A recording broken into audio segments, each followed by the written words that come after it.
नमस्ते दोस्तों। आज हम एक नया टॉपिक लेके आए हैं जो है कॉम्बिनेशन ऑफ रजिस्टर यानी प्रतिरोधकों का संयोजन।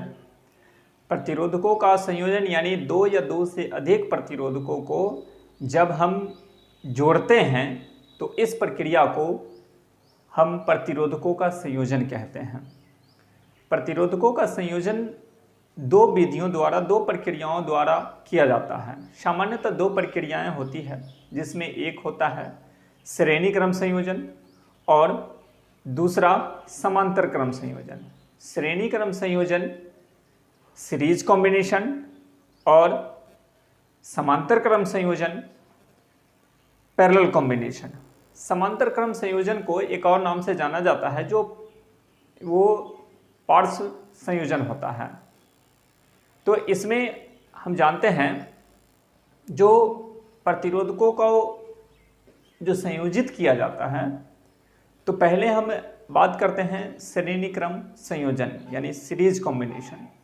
तो हम कब कहेंगे सीरीज कॉम्बिनेशन, कब कहेंगे प्रतिरोधकों को, जब हम दो या दो से अधिक प्रतिरोधकों को संयोजित किए और उसमें जब संयोजित कर दिए तो उसमें प्रवाहित होने वाली धारा सबका समान होगा, लेकिन सभी रजिस्टर का पोटेंशियल डिफरेंस जो होंगे यानी विभवांतर जो होगा वो अलग अलग होगा। तब हम कहेंगे जो यहाँ पे प्रतिरोधकों का श्रेणी क्रम संयोजन है।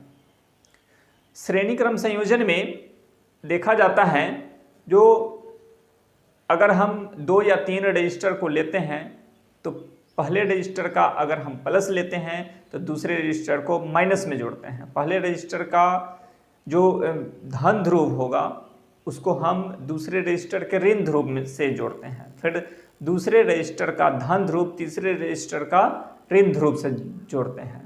तो ये कहलाता है श्रेणी क्रम संयोजन। अब सीरीज कॉम्बिनेशन में एक इक्विवेलेंट रेजिस्टेंस आते हैं यानी समतुल्य प्रतिरोध होता है।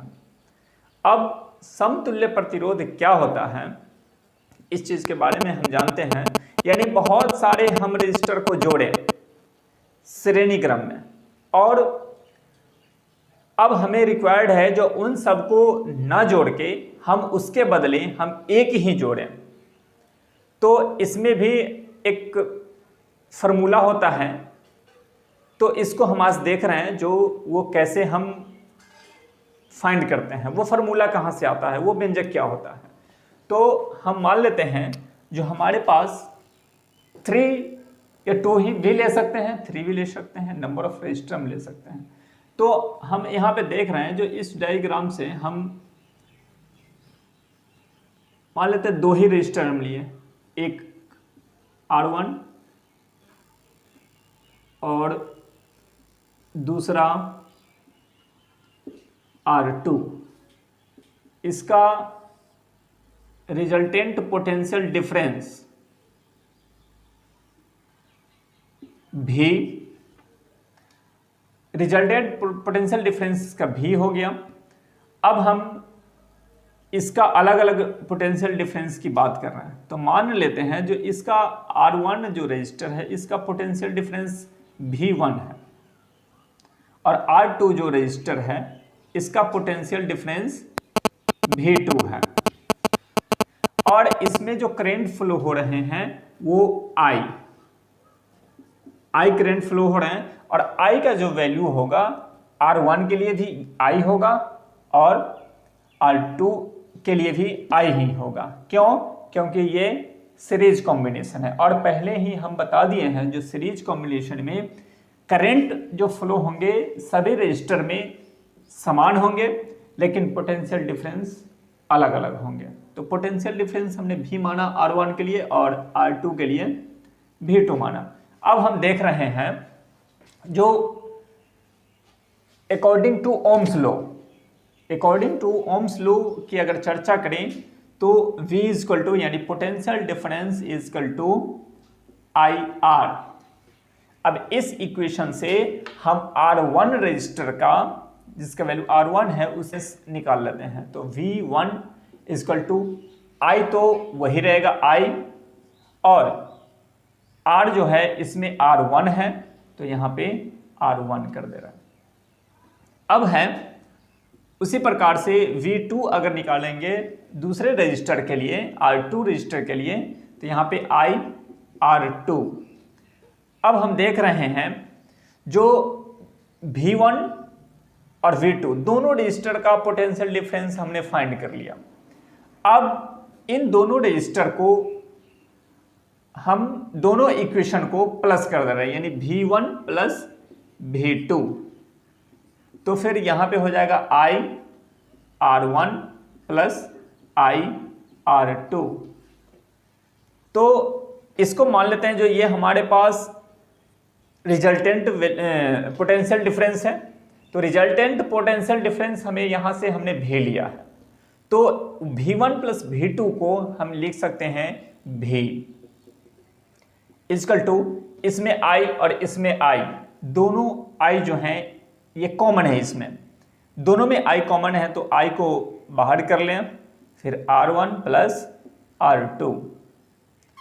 अब क्या कर रहे हैं, यहां पे हम डिवाइड कर दें I से, और नहीं तो हम इसको यहां पे लेके आएंगे। तो इधर जब मल्टीप्लाई में है इसके साथ, जब इधर आएगा तो डिवाइड में हो जाएगा। तो VY equal to R1 plus R2। और हम जानते हैं जो ओम के नियम से अगर यहां से हम देखें तो R का वैल्यू जो होता है R इक्वल टू होता है VY। तो हमारे पास VY ये आ गया है। अब इस चीज को हम R लिख सकते हैं। तो यहां पे हम R equal to R1 plus R2। अब ये आ गया इसका इक्विवेलेंट रेजिस्टेंस। ये जो इक्वेशन हमारे पास आया, इस सर्किट का श्रेणी क्रम में जुड़े हुए प्रतिरोधकों का समतुल्य प्रतिरोध, और ये श्रेणी क्रम में है तो यहां पे हम S लगा दे रहे हैं क्योंकि सीरीज कॉम्बिनेशन। अब अगर हम मान लेते हैं जो इसमें इस सर्किट में तो 2 लगे हुए हैं, लेकिन हमारे पास अगर नंबर ऑफ रेजिस्टेंस होंगे यानी टोटल रेजिस्टेंस को हम N मान ले रहे हैं, तो इस इक्वेशन से हम देख रहे हैं जो उसका इक्विवेलेंट रेजिस्टेंस जो आएगा RS इक्वल टू आ जाएगा R1 plus R2 plus up to dot dot plus RN आ जाएगा। और ये हो गया आपका इक्विवेलेंट रेजिस्टेंस। कब? जब उसे हम जोड़ेंगे सीरीज में। तो अब ये फार्मूला से हम एक एग्जाम्पल हम आपको बता रहे हैं जो कैसे होगा एग्जाम्पल।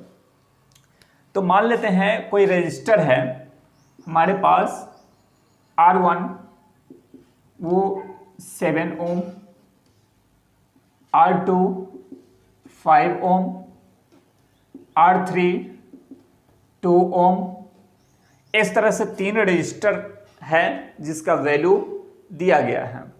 अब बोला गया है जो इन तीनों रजिस्टर को अगर हम कंबाइन करते हैं, जोड़ते हैं, वो भी श्रेणी क्रम में, तो इसका इक्विवेलेंट रेजिस्टेंस जो होंगे यानी तुल्य रजिस्टर जो होंगे, प्रतिरोध जो होंगे, वो क्या होता है। तो हम जैसा कि देख चुके हैं जो इस फार्मूला से जो जब सीरीज में होते हैं तो हम डायरेक्ट सभी रेजिस्टेंस को क्या कर दे रहे हैं, प्लस कर दे रहे हैं। तो इस रजिस्टर का इक्विवेलेंट रेजिस्टेंस क्या होगा, 7 ओम प्लस 5 ओम प्लस 2 ओम, और इन सब को अगर हम प्लस करते हैं तो 14 ओम आ जा रहा है।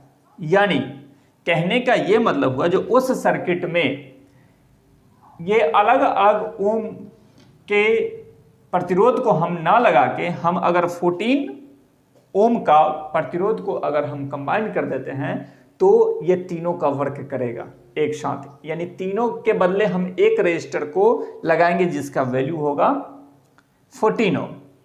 तो हमें कैसे सीरीज में जोड़ा जाता है रजिस्टर को, तो रजिस्टर को जब सीरीज में हम जोड़ते हैं तो उसका जो पोटेंशियल डिफरेंस क्या होता है, उसमें फ्लो होने वाले करंट क्या होते हैं, तो उसका इक्विवेलेंट रेजिस्टेंस क्या होता है।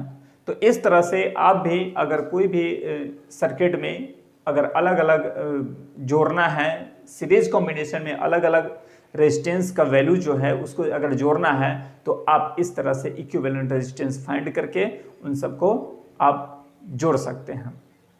तो आज के वीडियो में यही, अगले वीडियो में हम आपको बताएंगे पैरेलल कॉम्बिनेशन ऑफ रजिस्टर।